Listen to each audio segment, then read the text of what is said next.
Сайн байцгаана уу? Өнөөдрийн мэндийг хүргье. За өнөөдрийн хичээлээрээ 4-р бие даалтын ажил зөвлөгөө өгнө. За 4-р бие даалтын хөгжил маань жишээ зураг маань ийм зураг байгаа.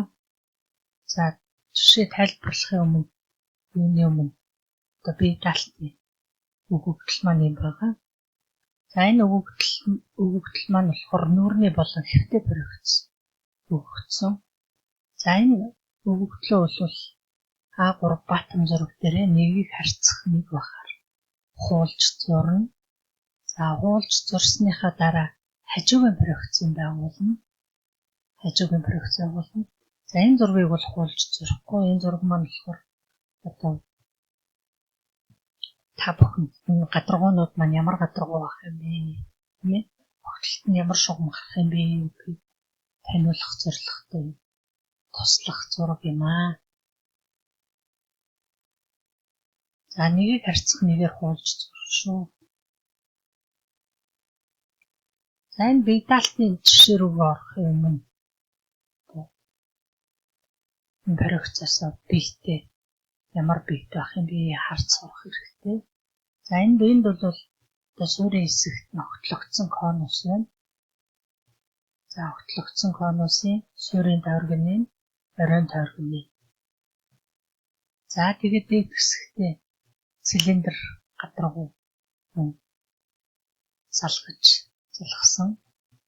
За энэ цилиндр гадаргууг бол одоо хажуу талаас нь огтлогдсон конусаар ингэж огтлсон. За энэ огтлогдсон конусаар огтлохтой одоо энэ байгуулалтанд S оройг нь ашигласан. За энэ хэлт муу адилхан зурагдан. Гэхдээ энэ S оройгоос гарсан энэ байгуулагч маань энэ цилиндрийн суурийн тойрог хөтлөл 90 градус байхаар зурагдаж байна. За энэ багыг харах нь. За энэ цилиндр гадаргуу байна. Цилиндр гадаргуу маань бол хажууд проекцлогч байршилтай өгсөн байна. За тэгэхээр энэ зүүнээс харахаар энэ бэлт маань л цаадал тасалдсан байдлаар тал байдлаар харагдчихна гэсэн.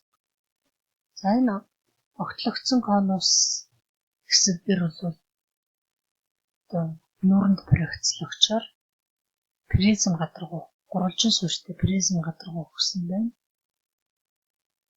За энэ призм гадаргуу конустай огтлсон шугам байгуулна. За мөн хажуугийн проекц дээр огтл маань яаж зурдаг байх. За тэгээ бие даалтан дээр бол одоо энэ Д үсэгтэй гадаргууг зааж өгсөн билүү. Тухайн Д үсэгтэй гадаргуугийн дэлгээсийг байгуулна гэсэн. За тэгэхээр одоо бидний жишээ маань бол одоо 1 2 3 4 5 энэ 5 гадаргуугаас тогтсон биш 1 2 3 4 5. За энэ 5 гадаргуугийн огтлол ямар гадаргуунууд огтлцож байгаа гэдгээр огтлын шугамыг байгуулнаа. За энэ жишээг эхлэхээс өмнө тухайн энэ бэлтийн 3D төрслөлийг харъя.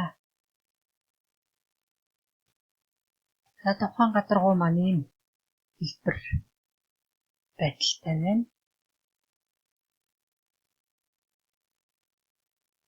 Энэ бодлын хэсэг нь огтлогдсон конус. Энэ дээр цилиндр гадаргуу салгаж тавьсан. За энэ нүүрэнд проекцлогч байхаар одоо нүүрний проекцээс нь харъя. За нүүрэнд проекцлогч байхаар ийм гурвалжин призм өгсөн. За мөн одоо энэ огтлогдсон конус өгсөн байгаа. За энэ огтлогдсон конусын огтлын шугам маань шулуун гарч байгаа. За энийг байгуулалтан дээр тайлбарлана. За мөн хажуугаас одоо зүүн талаас нь харах юм бол одоо огтлогдсон конусын огтлын шугам маань нүдний ансах шиг ингэж харагдаж байгаа. За эсрэг талаас нь харъя. За эсрэг талаас нь харах юм бол одоо мөн энэ цилиндр гадаргуу далд харагдаж байгаа. Энэ проекцлогчоор өгсөн байгаа. За тэгэхээр огтлолын шугамыг байгуулнаа. За мөн түнчлэн дээр мөн тайлбарлахад одоо энэ огтлогдсон конус гадаргуу цилиндр 2 одоо энэ тойргоор огтлдог. Энэ огтлолын тойрог маань бол цилиндрийн хөвөө шугамтайгаа давхцаж гарнаа. За мөн одоо цилиндр гадаргуу огтлцохдоо мөн энэ цилиндрийн хоригцлагч болсон цилиндрийн хөвөө шугамыг дагаж гарна. За мөн дээрээс харсан хоригц дээр. Ингээд дээрээс харах юм бол мөн одоо энэ цилиндр гадаргуу цилиндртэй огтлцохдоо энэ цилиндрийн хөвөө шугамыг дагаж гарна. За энийг ашиглах гэсэн. За мөн конус болон цилиндр огтлолцохдоо цилиндрийн хөвөө шугамыг дагаж гарнаа. За эдгээрийг харж харсан бол байгуулт дээрээ хийж үзчихъя.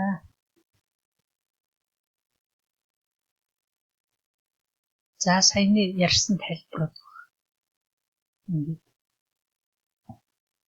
За тэгээд энэ зураг маань том учраас би байгуултыг хэсэгчилж хийгээд байна. За эхний удаа одоо энэ конус гадаргуу призмтэй огтлцсон огтлолыг байгуулъя.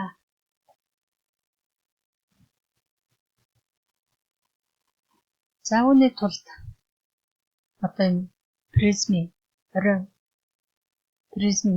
огтлолд үүсэж байгаа шугам маань л нүүрний баригц дээрээ энэ огтлолын шугам маань энэ хүрээ шугам маань дагаж гарна.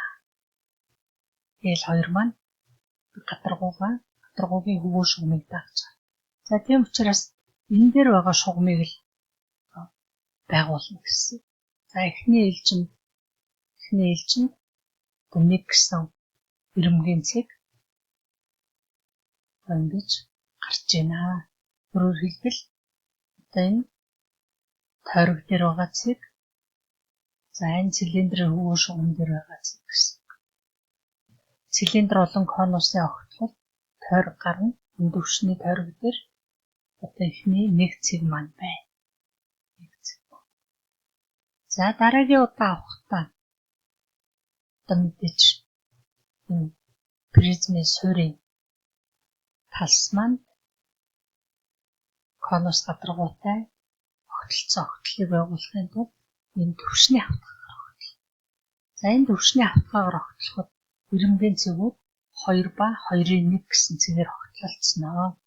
За үүний байгуулалтыг хийхийн тулд тэнхилгээс байгуулагч хүртэл гортгоор хэмжиж авна. За энэ хэмжиж авснаа энэ дээр төвтэй тойрог эргүүлнэ. За энэ тойрог эргүүлэхээр одоо тухайн призмийн байгуулагч маань 2-1 цэг 2-1-1 цэгээр огтлолцсноо. За энэ маань одоо хажуугийн баригц дээр яаж гарах вэ харъя. За мэдээж энэ тэнхилгээс 2 хүртэлх зай маань эндээс нь хүртэлх зай хоёулаа давхцаж гарнаа. За тэгэхээр тэнхилгээс байгуулагч хүрсэн энэ зайг Y2 гэж тэмдэглээд тэнхилгээс мөн Y2 зайгаараа тасалж авснаар энэ цэг гарч ирнэ гэсэн. За ингэж гарч ирнэ. За дараагийн удаа дурын энэ завсрын цэг болох арга маань дурын төвшин мөн хэвтэй төвшний хавтгай. За энэ хэвтэй төвшний хавтгай призмийн одоо 3 болон 3-1 гэсэн цэгээр энэ байгуулагчаар огтлоно. За гэхдээ энэ 3-ийн эргэлтийн тэнхлэг дээр байгаа цэгээ 3-ийг за байгуулагч дээр байгаа цэгээ 3K гэж нэрлэе. Тэгэх юм бол одоо энэ конусыг хэвтэй хавтгай маань ийм өргөргөөр огтлоно. Өөрөөр хэлбэл тухайн энэ өргөрг 3-ийн 3K гэсэн өргөргийг татаж тойргоод хэвтэй төвшнээ. За ингэж татснаар 3 гэсэн цэгийг дайрсан байгуулагчаа татна. тархицсан холбоог л авах гэсэн. За тэгэхээр 3-1 цэг 3 цэг маань гарч ирнэ. За мөн 2 цэгийн хажуугийн тархиц олсонтой адилхан. Одоо энэ 3-ын төвшөнд байгуулагч нь татна. За энэ тэнхлэгээс 3 цэг хүртэл зайг хэмжиж аваад энэ тасал. За энэ цэг маань бол 3 цэг юм аа. 3-1 болон 3 цэгүүд давхцаж байгаа. За мөн бас нэг төвшин дахиад бий. За мөн адилхан. Одоо энэ 2 цэгийг байгуулах гэсэн. За мөн эргэлтийн тэнхлэгээс байгуулагч хүртэл хэмжээгээ гортгоор хэмжиж авна. Мөн тойргоо эргүүлнэ. За ингээд тойргоо эргүүлснээр тухайн энэ цэгийн тархицын албан дээр энэ цэг гарч ирнэ. За энийг мөн одоо тухайн төвшөндөө одоо тэнхлэгээс энэ хүртэл цайг хэмжиж авч тасалснаар одоо энэ хажуугийн баригдсан цэгүүд гарч ирсэн. Хэвтэй баригдсан цэгүүд гарч ирсэн. За одоо би мэдээж хэвтэй баригдсан дээр огтлол үүсэх шугамаа зурх юм бол огтлолт нь L1 гэсэн шугам маань гарч ирж байна. Нүүрний баригдсан дээр энэ гадаргуугийнхаа хөвөө шугамыг дагаж гарсан. За хажуугийн баригдсан дээр мөн эдгээр цэгүүдээ холбож татна. За L шугамын хажуугийн баригдсан гарч ирнэ гэсэн. За одоо ингээд энэ хэвтэй төвшний тойрог маань 2 болон 2-1 гэсэн цэгийн хооронд бол энэ тойргоор тогтолцдог гэсэн. Тэгэхээр энэ призм гадаргуугийн тухайд одоо энэ тойрог болон энэ мөрийн шугам, энэ мөрийн шугамын 3 янзын мөрийн шугам гарч ирж байна гэсэн. 1, 2, 3. За энэ хэвтэй баригдсан дээр илүү татагдаж байна. За энэ хажуугийн баригдсан дээр бол энэ шугам давхцаж харагдана. За мөн тойрог маань болохоор 2 гэсэн энэ тойргийн номын хэсэг маань болохоор эндээс энэ хооронд гарч байгаа гэсэн. За дараагийн байгуулалт маань болохоор одоо энэ дээдлийн цилиндр гадаргуу мөн хажууд проекцлогч цилиндр гадаргуутай огтлцсон огтлолын шугамыг байгуул. За түрүүн харсанчлан одоо энэ цилиндрийн хөвөө шугамаа дагаж гарч ирсэн хажууд проекцлогч мөн дээрээс харсан проекц дээр энэ дээр мөн давхцаж байгаа. За тэгэхээр тэмдэглэгээ хийе. Одоо хажууд огтлолын шугам маань энэ гарна. Дээрээс харсан проекц дээр энэний хөвөө шугамыг дагаж гарна. За тэгэхээр энэ дээр бол бид нар ганцхан нүүрний баригдц дээрх байгуулалт хийх юм шүү. Тэгэхээр энэ дээр нэг төвтэй бөмбөлийн арга ашиглан нэг төвтэй бөмбөлийн арга ашиглахын тулд одоо эргэлтийн тэнхлэгүүдийн огтлцол дээр одоо нэг төвтэй бөмбөлийн төвөө осноо.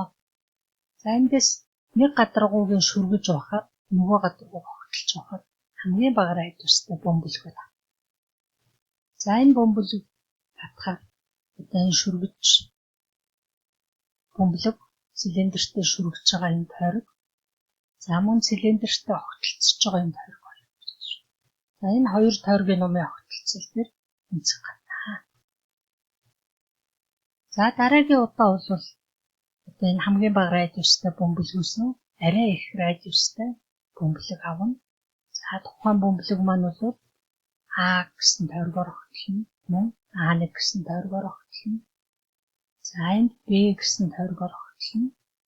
А, Б тойргуудын огтлцлоор 4 болон 4-ийн 1 цэг гарч ирнэ. За мөн одоо гол уртаргийн энэ цэгүүд гарна.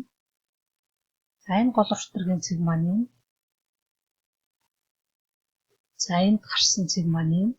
За ингээд хөвөө шугамаа дайруулаад татахаар огтлол үүсэж байгаа шугам маань ингэж гарч ирэх нэ. За энэ байгуулалтын хувьд бол ойлгомжтой. Нэг төвтэй бөмбөлийн аргаар байгууллаа.